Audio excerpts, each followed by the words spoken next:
semesta melukiskan kebesaran Tuhan. Bumi dan surga menyanyikan kemuliaan nama-Mu.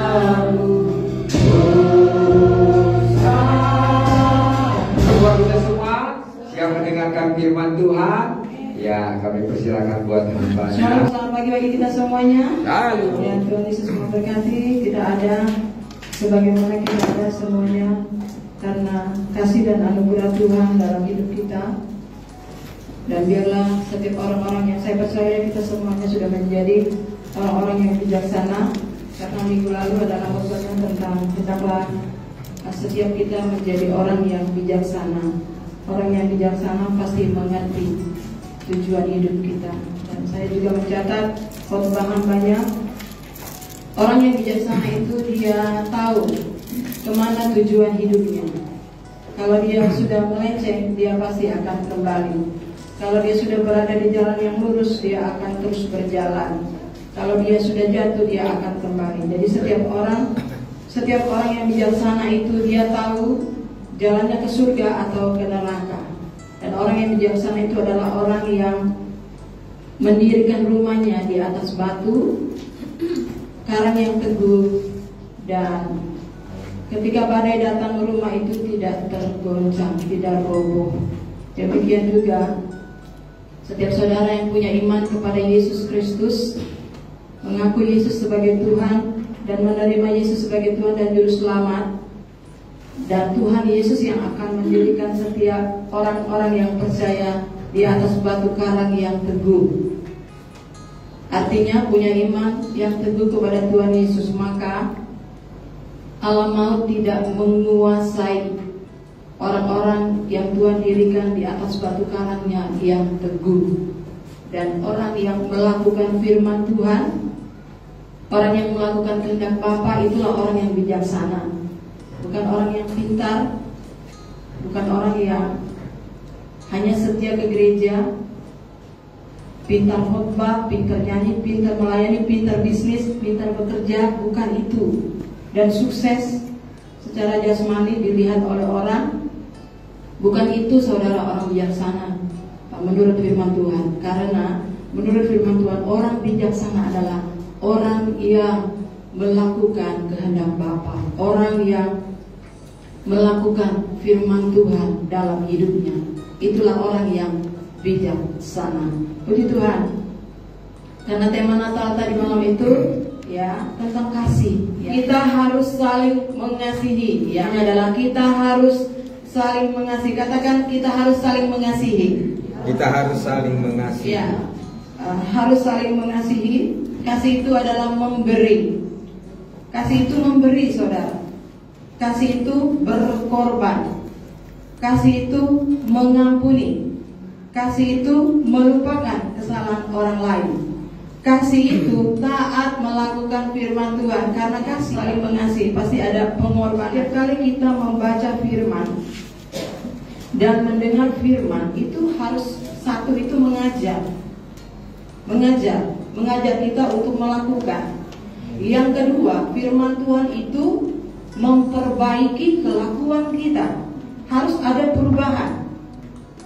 Yaitu 2 Timotius 3. Yang ketiga, firman itu menyatakan kesalahan kita. Firman itu pasti bongkar dosa. Ya, itu yang bilang Timotius, firman Tuhan. Ya, firman itu segala tulisan ini dihilangkan oleh Allah. Bermanfaat untuk mengajar. Ya, mengajar kita firman Tuhan, mengajar kita siapa itu Tuhan, siapa kita. Ada neraka, ada surga, ada kambing, ada domba, ada orang bijaksana, ada orang bodoh, ada orang yang setia, ada yang tidak setia, ada yang baik, ada yang jahat. Ya, jadi firman Tuhan itu mengajar supaya kita tahu firman, kita tidak tersesat. Firman Tuhan itu menyatakan kesalahan kita. ya, bukan memberkati kita. Tidak ada di situ memberkati. Kalau di konteks 2 Timotius, jadi yang pertama dia mengajar. Apakah firman mengajar kita untuk melakukan? Kita sudah diajar, apakah kita melakukan? Ada dua. Kalau dia melakukan kehendak Bapa, maka dia akan masuk dalam kerajaan surga. Kalau dia hanya mendengar, itulah orang bodoh, orang yang tidak bijaksana. Dia tidak melakukan kehendak Bapa, nanti Bapa akan menolak, ya. Terus memperbaiki kelakuan kita, perilaku kita. Yang ketiga itu memperbaiki. Yang keempat, mendidik kita dalam kebenaran firman Tuhan. Ini 4 ini.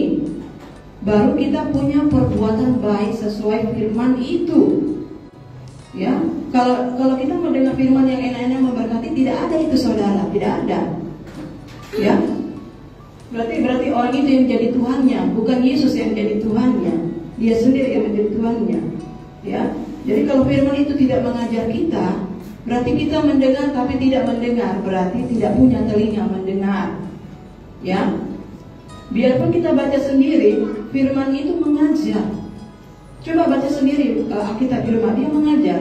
Baru sampai di Matius 3, itu khotbahnya Yohanes Pembaptis. Iya kan?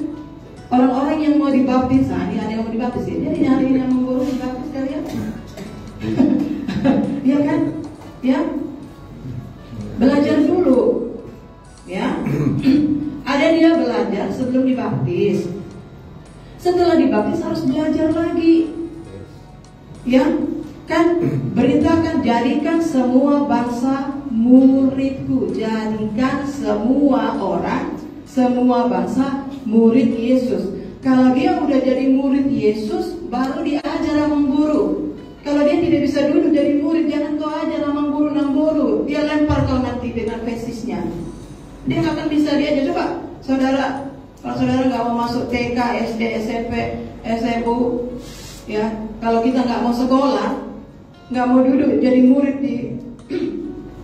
di kelas, nggak bisa lah kita diajar sama guru kita, benar kan?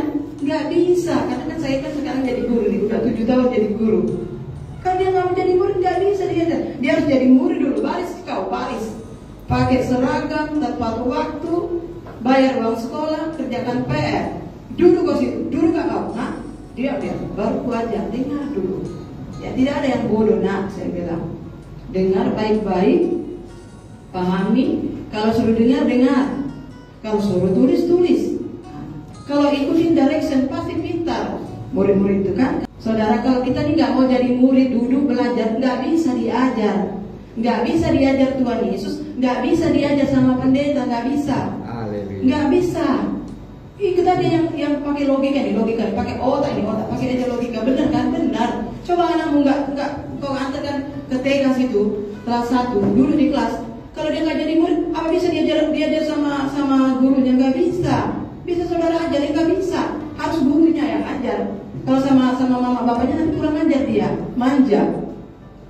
Tapi kalau sama gurunya dia takut, ya dia sungkan. Kan itu anak-anak sama seperti itu ya.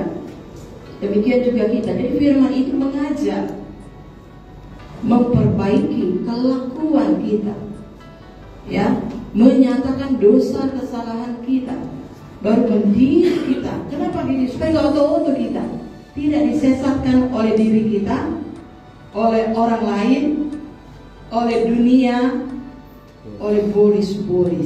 Itu ketahuan dia kalau sudah dididik, sudah diajar, ketahuan ya. Saudara ini sudah diajar ya oleh Tuhan Yesus di tempat ini. Saya juga diajar. Ini ya. Khotbah ini dicatat saudara, dicatat. Ini kan kesimpulan khotbah hamba Tuhan minggu lalu. Ini baru 1/5-nya, 1/4 dicatat. 3/4-nya lagi belum, nggak cukup di sini.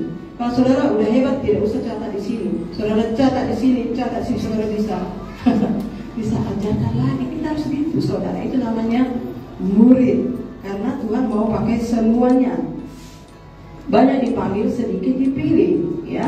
Bukan Tuhan pilih dulu, tidak, ya. Karena tidak mau memenuhi panggilan Tuhan, ya. Jadi judulnya adalah kita harus saling mengasihi, ya. Bagaimana caranya supaya saya bisa mengasihi? Ini dikatakan harus loh. Kita harus saling mengasihi. 1 Yohanes 3 ayatnya yang 11.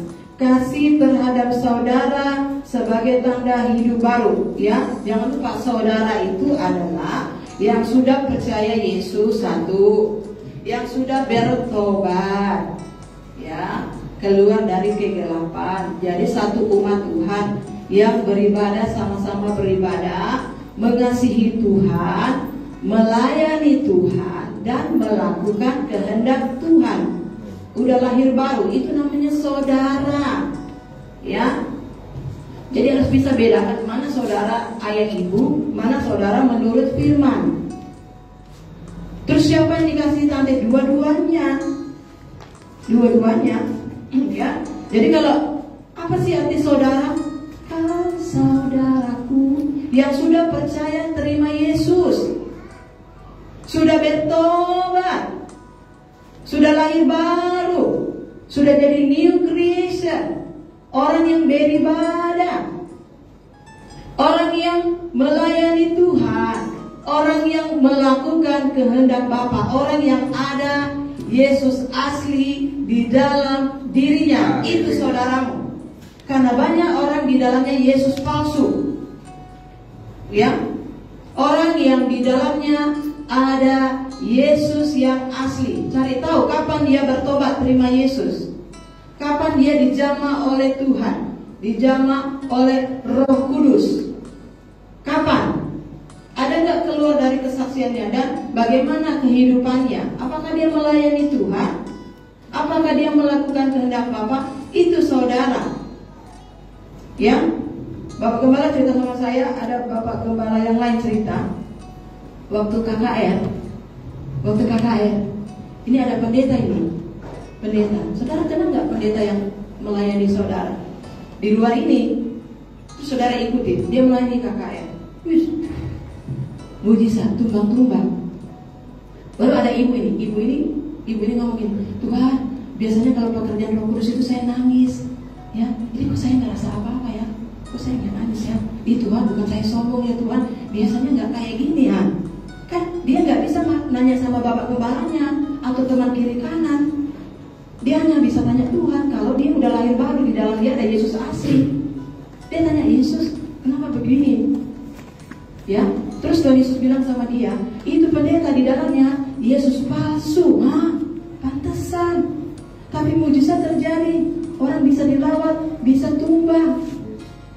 Ya, itu caranya beda, bisa bedakan Yesus asli atau Yesus palsu. Dan yang tahu itu hanya anak Tuhan yang di dalamnya ada Yesus yang asli. Ada Roh Kudus, bukan roh kuda. Tuhan nanti akan ngomong. Nah, itu salah satu contoh dia punya prinsip kepada Tuhan sehingga tidak mudah disesatkan. Sekalipun itu, mungkin dia pergi ke satu KKR, dia pergi ibadah, dan dia lihat pekerjaan Tuhan yang terjadi. Ya, saudara banyak yang tidak tahu.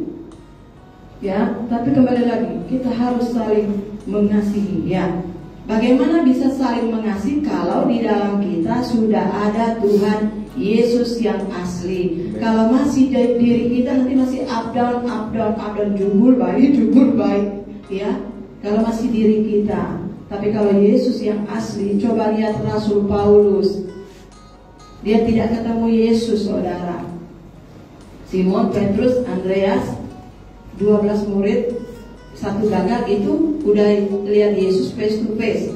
Dari Yesus lahir, dari Yesus melayani sampai Yesus mati dan Yesus bangkit.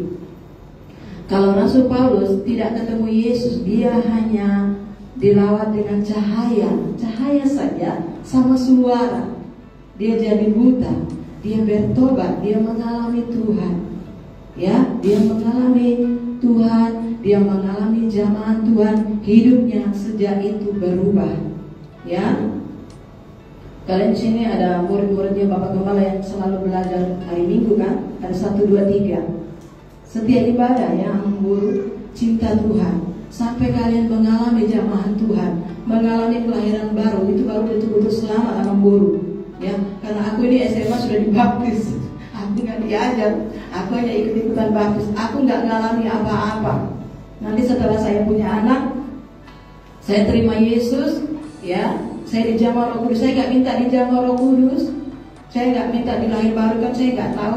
Yang saya tahu, saya itu seperti yang firman Tuhan katakan, jika engkau tidak menjadi seperti anak kecil ini dan bertobat, engkau tidak akan mewarisi kerajaan surga. Karena aku ingat waktu itu aku jadi seperti anak kecil. Aku baca traktat, terus aku terima Yesus. Tiba-tiba aku berlutut.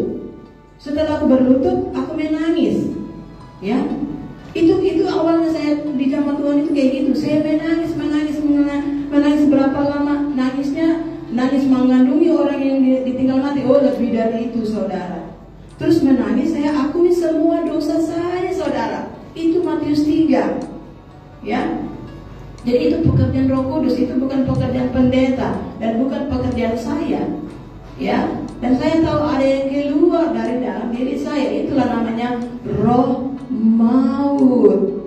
Kalau saya tidak mengalami itu, saya belum selamat. Saya tetap sama dengan manusia lama saya, diri saya. Karena saya tahu sejak itu saya berubah. Saya baca Alkitab sendiri setiap hari, tidak disuruh. Pergi berdoa, bukan pergi ibadah lagi, pergi menyembah, berdoa. Di mana ada suara penyembah, saya pergi lari ke bawah anakku situ. Berlututlah kami menyembah Tuhan. Ya, itu mengalami Tuhan. Diajar langsung oleh Roh Kudus. Ya, pasti buahnya baik. Dia nggak akan berani kurang aja sama gembala, nggak mungkin. Roh Kudus itu kasih, taat. Ya, jadi kalau ada lain-lain itu berarti roh kudi itu, roh kuda, bukan Roh Kudus, bukan Yesus yang asli. Harus Yesus yang asli. Kalau mengalami Yesus yang asli, oh kasih yang luar biasa, pengampunan yang luar biasa, kita nggak butuh apa-apa, hanya butuh Yesus. Ya. Tetapi karena tidak tahu, dikotorin lagi oleh si musuh. Sekarang saudara sudah tahu. Ya, kita udah diajar firman Tuhan, jangan lagi mau dikotorin. Kan karena saya tidak mengalami, tidak mendapatkan pengajaran seperti yang saya dapatkan di sini. Saya tidak mendapatkan pengajaran seperti yang saya dapatkan di sini selama umur Yeremia jalan 14 tahun. Ya, jadi seperti kita harus saling mengasihi. Oh ya, saya mengasihi, nggak bisa, bohong itu. Bohong kalau nggak ada Yesus asli di dalamnya, ya. Munafik nanti, munafik, ya, nggak bahagia, itu pasti terpaksa. Tapi kalau ada Yesus yang asli, nggak terpaksa, dia sukarela bertobat, dipermalukan yang nggak masalah, diejek yang nggak masalah, dihina yang nggak masalah, karena dia ada di dalam, dia mengasihi kita. Dijadikan babu juga nggak masalah, udah capek-capek melayani terus dimana nggak masalah. Ya, itu kalau ada Yesus yang asli, damai sejahtera. Terus lama-lama hal-hal dunia itu saya nggak suka lagi. Saya nggak mau lagi ikuti ini, ikuti itu. Saya nggak mau. Saya hanya mau worship, menyembah Tuhan. Saya sudah tahu mana ibadah yang benar. Nggak diajarin sama bapak kelas saya. Oh, ini ibadah nggak benar. Ini ibadah menyembah diri sendiri, menyembah organisasi, menyembah dunia. Enggak, menyembah Yesus. Ini ibadah nggak benar. Saya tahu. Akhirnya saya mengundurkan diri. Saya nggak ikut-ikut lagi. Ya, saya nggak perlu bilang-bilang sama orang. Sama suami saya pun saya nggak bilang. Karena itu iman sendiri-sendiri.